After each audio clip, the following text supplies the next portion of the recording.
Gamitin din ito. Ayan mga idol, tagasan nga kay sir. Malbar pa, malbar. Yan o, taga saan sir? Malbar. Malbar, Batangas yun. O, taga Batangas din po. Yan sila kuya.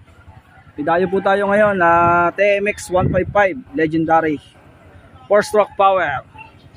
Napa-stock po ito sir ay kailan sir? Pandemic pa, 2020. Pandemic pa. Yun. Ay, napakatagal na nga. Pandemic pa po, napa-stock itong kanyang motor. Gagawin natin dito ay kick spring. Tapos kung ano yung magiging sira, yun ang ating gagawin. Paanda rin natin, babalik natin sa dati. Para magamit na uli. Baklasin natin ang makina. Project na tayo.